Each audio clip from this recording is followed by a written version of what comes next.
Welcome back to our 32 for 32 NFL preview series. I am Michael Lipinski. I am joined, as always, by Brett Halpern.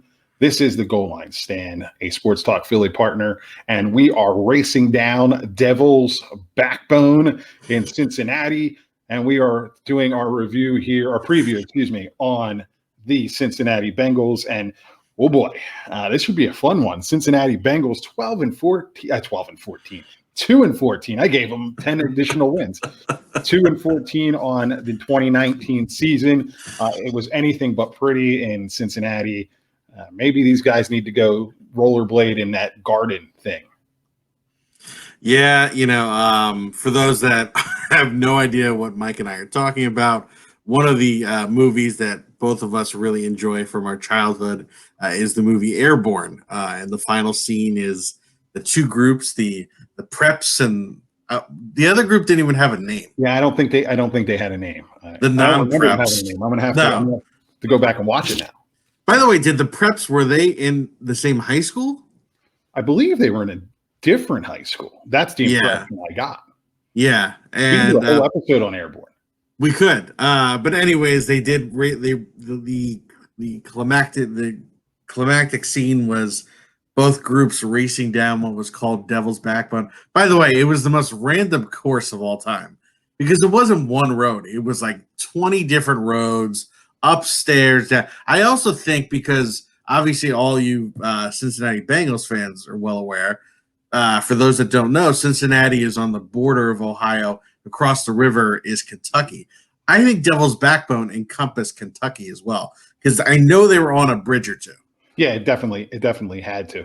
And Devil's Backbone ended at Old Riverfront State. Riverfront, yeah. Am I getting my Riverfront? Yeah, that was But yes, just like the non-preps did, we're going to do it for Rosenblatt. So let's get going. Well, all right, let's get into it. Let's get into it now. As mentioned before, 2019 record 2-14, last place in the AFC North. Let's run it down. Let's run down the key acquisitions here. Anything really stand out to you? There's a few actually. For those of you first, I want to just tell you that is not the Mike Thomas from the New Orleans Saints.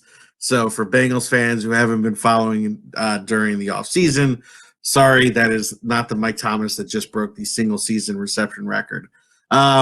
Mackenzie Alexander, Rutgers fans might remember him. He was highly recruited by Rutgers. He and his twin brother, McEnroe Alexander. He's a decent cornerback from Minnesota. Von Bell, I think his game sort of fell off a little bit down in New Orleans. A change of scenery sometimes helps. Different kind of defense, but still very serviceable safety. The pickup that I really like there is DJ Reader, the defensive tackle / nose tackle from the Houston Texans. I really think he's going to pair very well with Geno Atkins, who is still one of the premier 3-technique defensive tackles in the league. Xavier Su'a-Filo provides some nice depth or some starting experience along the interior of the offensive line. And Trey Waynes coming from Minnesota, I think that's also another good pickup. In terms of departures, obviously the big name there is Andy Dalton. The Andy Dalton era is obviously over with the drafting of Joe Burrow, which we'll get to in a minute. Tyler Eifert was a great tight end, but just couldn't stay healthy for a majority of those years. It really is a shame that he didn't stay healthy because he probably would have, maybe still been there. Yeah. To live up to the expectation after his first couple years. Absolutely. Because he was fun to watch. He was. When looking at this initially, it was like, oh, yeah, Tyler Eifert. I was like, man, that's a huge loss. Then you go back and look at it, not in the past couple of years. No, I mean, I think he's probably averaging, I haven't looked into it, but he's probably averaging less than 8 games per season in the last 4 years. It's a shame. And I know he went to Jacksonville. Jacksonville's hoping he can be healthy, but Bengals fans, it was time to move on from him. Cordy Glenn was picked up from Buffalo a few years ago. He had a decent stretch, but with the return of Jonah Williams, and I think that's another thing Bengals fans should be excited about. That last year's first round pick, who missed all of last year, so now it's like you're getting not only the first pick of the draft in Joe Burrow, you're also getting Jonah Williams back. So Cordy Glenn became expendable. Dre Kirkpatrick is definitely a very good cornerback. They're going to miss him. But again, Trey Waynes helped offset that. And Nick Vigil is also a very solid linebacker that they're going to miss. But again, I think they had to go a little bit younger, a little bit faster. Nick Vigil, a little bit on the slower side, more of a two-down linebacker. In terms of the COVID opt-outs, I would say, look, they're all players and we respect all of them, but this is more of an issue of depth as opposed to starting experience there with Josh Tupou and Isaiah Prince. You mentioned them getting younger and faster, so we were going to take a look at their draft, which obviously Joe Burrow, but looking at it as I was putting all this stuff together, I forgot how good it actually was. I was rather impressed with it. So let's bring it up here. The aforementioned Joe Burrow. Yeah. Let's run it down.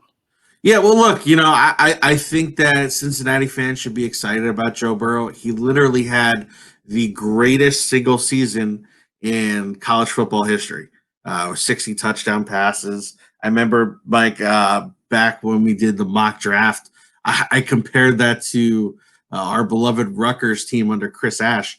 And under the entirety of the Chris Ash era, Rutgers offense only scored like 70 touchdowns. So for Joe Burrow to throw for 60 touchdowns, really impressive. And, he's got a lot of skills that I think are going to translate well into the NFL. Very accurate, very smart quarterback. So I'm looking forward to seeing what that staff can do with him. T. Higgins, the second-round pick, another really nice pickup. He's someone who could have easily been in the first round. Gives them a nice red zone target, which should pair well with A.J. Green and Tyler Boyd.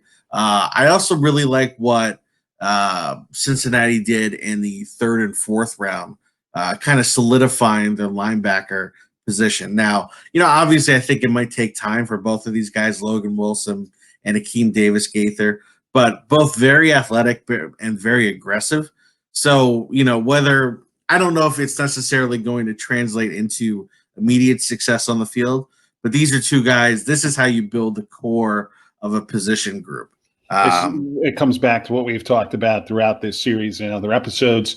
Yeah, is the draft is meant for building. It's the foundation. When your foundation is built solidly, you have success. Yeah, and I think particularly when you're really at the bottom of the barrel in terms of being having the first pick of the draft and you're drafting guys, obviously in the later rounds you want to try to maybe draft someone who has a particular trait that you could build on. But another thing that I think is important is to surround your team with quality depth and real football players, guys that love the game and guys that have had a history of producing on the field. And I think that's what they had in their 5th, 6th, and 7th round picks. All three of those guys, though, perhaps not the team leaders per se in terms of statistics or in terms of their 40-yard dashes, all just solid football players. And, solid football players embrace playing on special teams, and these are guys that are willing to buy into a newer program. You got to remember, this is essentially the second year of this program under the new coach. So, all in all, I think it was a good draft. I agree with you, and I agree with your assessment there. That's it's the basis. It's the foundation. You have to start somewhere when you're a team like the Cincinnati Bengals. Yep. We have 4 burning questions, 4 key questions for the Cincinnati Bengals in 2020. I wonder what number 1 is going to be here. Will Joe Burrow enjoy immediate success in Cincinnati? I mean, it's a good question. I honestly think it depends upon the performance of the offensive line. and the performance of the offensive line and the health of AJ Green. Look, AJ Green, people forget he was drafted before Julio Jones. And it wasn't because the Bengals had some stupid pick. It's because he was that highly touted coming out of Georgia. He was actually the number one receiver coming out of high school. Julio Jones was number two. And when AJ Green is healthy, he's as good as any receiver in the league. But the problem is he just cannot stay healthy. And, Tyler Boyd came on last season, but I don't believe he's a true number one receiver. AJ Green really is. And if he could stay healthy, him, T. Higgins, Tyler Boyd, that provides a really nice trio of receivers. And if the offensive line can keep Burrow, standing, I think he'll do really well. Plus, you have a very good and I think an underrated running back in Joe Mixon. Set aside the personal issues. I'd agree with you there. Yeah, but I think he's a very good running back. I think if you could rely on the running game and the offensive line holds up, I think, in terms of immediate success, I'm not saying he's necessarily going to be a Pro Bowler, but I think he could put up good numbers to the point where by the end of the season, the Cincinnati fan base is like, you know what? We have our quarterback. So to me, I think that would equate to immediate success for Joe Burrow. Fair enough. So that's going to lead us right into question number 2. Do the Bengals have enough weapons to compete? So do they have enough weapons for Joe Burrow? And you kind of hit it in answering the Joe Burrow question, but let's expand upon it. No, I definitely think that they do. In addition to the names that I mentioned, I think one name that's really important is John Ross, who was a former first-round pick of the Bengals, and he was the one that I still don't believe he actually broke the combine record, because even though it was laser timed, when they simulcast him and Chris Johnson, you know how they do that on the NFL Network? Every time Chris Johnson beats him. So I don't quite understand the science behind that. Lasers. Well, whatever. Look, either way, 4.22, 4.24, this guy is fast. But as much as AJ, I think there's another theme that we're starting to pick up on, right? We talked about Tyler Eifert never staying healthy. AJ Green never staying healthy. And you want to know who's also never healthy? It might even be the most injury prone out of all of them, and that's John Ross. I don't think he's played more than 10 games in 3 years now.